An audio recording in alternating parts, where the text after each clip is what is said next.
Tahukah kamu, sebanyak 1,6 juta jiwa dari seluruh dunia meninggal pada tahun 2021. Bahkan diperkirakan terdapat 25% populasi dunia yang telah terinfeksi Mycobacterium tuberculosis. Tuberkulosis menjadi salah satu infeksi tertua dalam peradaban umat manusia. Sejak berabad-abad silam, TB telah menjelma menjadi monster yang mengerikan dan penuh misteri. Belum ada obat, belum diketahui penyebabnya, bahkan belum diketahui bagaimana penyakit mengerikan ini menyebar. Hingga titik terang mulai muncul ketika Dr. Robert Koch berhasil mengidentifikasi Mycobacterium tuberculosis sebagai penyebab TB yang dapat menyebar melalui udara. Penemuan ini menjadi tonggak penting dalam sejarah medis, seperti dalam pembangunan sanatorium, vaksin, dan penemuan obat antibiotik hingga TB berhasil diredam. Namun, tidak butuh waktu yang lama, pada 1980 kasus tuberkulosis kembali meningkat. Peningkatan ini terjadi seiring dengan munculnya penyakit yang menyerang sistem imun seperti HIV, dan disertai kondisi resistensi antibiotik yang mulai marak terjadi. Keduanya berperan besar dalam peningkatan tuberkulosis.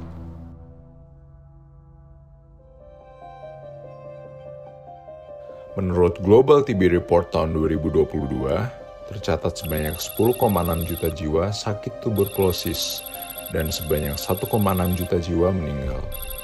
Hal ini menempatkan tuberkulosis sebagai salah satu penyebab utama kematian di seluruh dunia.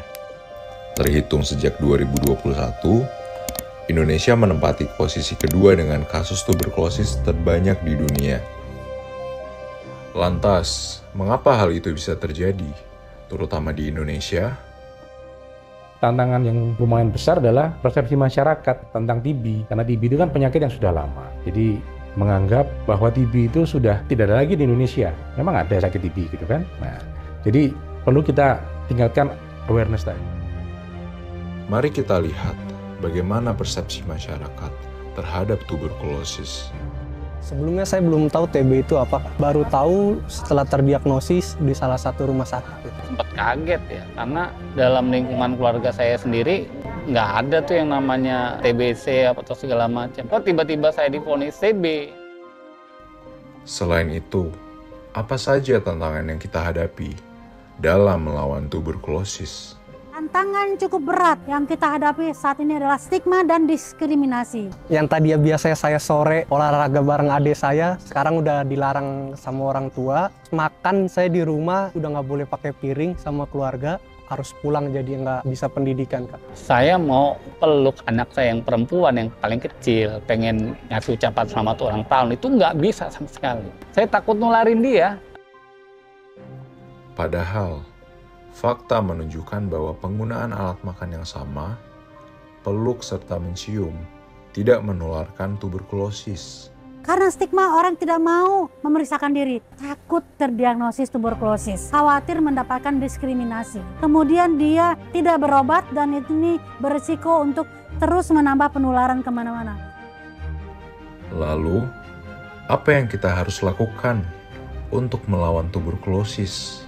Ya, kita menggandeng komunitas, kemudian media-media massa untuk terus menginformasikan bagaimana tuberkulosis ini, apa bahayanya, dan agar mereka bisa segera berobat apabila dia sakit. Dan yang tidak kalah penting adalah bagaimana kita mengengage pemuda, karena pemuda ini kan kadang-kadang merasa sakti, merasa tidak bisa sakit, padahal sebetulnya TBC itu bisa menyerang siapa saja, bahkan yang muda-muda. Namun dengan perkembangan pengobatan tuberkulosis, tercatat sejak tahun 2000 hingga 2021 telah berhasil menyelamatkan sedikitnya 74 juta jiwa. Alhamdulillah dalam tahun 2022 kondisi kita itu sudah mulai membaik. Bangsa Indonesia sekarang sedang berusaha melakukan berbagai upaya agar kita bisa mengarah menuju eliminasi TB di dunia pada tahun 2030. Vaskes-vaskes yang ada di Indonesia, terutama di puskesmas, itu bisa menangani TB dengan baik. Kemudian obat-obatan juga kita sediakan. Laboratorium itu juga sudah kita expand. Itu tujuannya untuk pasien-pasien atau kasus itu bisa tertangani dengan baik. Untuk pengobatan mulai dari awal sampai sekarang gratis total, Mbak. Bisa pengambilan obat terdekat dari rumah. Pemeriksaan, pengambilan obat gratis semua, Mbak. Selanjutnya, apa langkah yang kita harus lakukan untuk memberantas tuberkulosis? Kita kan punya target untuk eliminasi TB tahun 2030. Semua elemen masyarakat, baik pemerintah maupun swasta, kita harus mempererat koordinasi. Kemudian saling bantu, saling bahu-membahu untuk bisa memerangi tuberkulosis. Oleh sebab itu saya ingin menghimbau para remaja semuanya, yuk ikut berperan membantu bangsa kita terbebas dari tuberkulosis dengan memberikan support. Pemuda itu kan sebetulnya adalah pemimpin masa depan, golongan yang paling mudah beradaptasi. Bila mendapat informasi yang baik, dia akan bisa membuat perubahan-perubahan bagi dirinya maupun komunitasnya.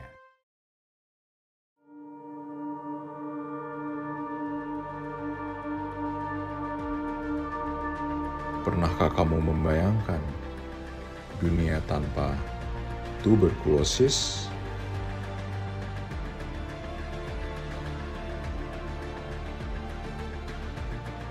Kita harus bersama bekerja sama mencapai tujuan eliminasi TB yang disebut A Dream World Without Tuberculosis. Yes, we can end TB.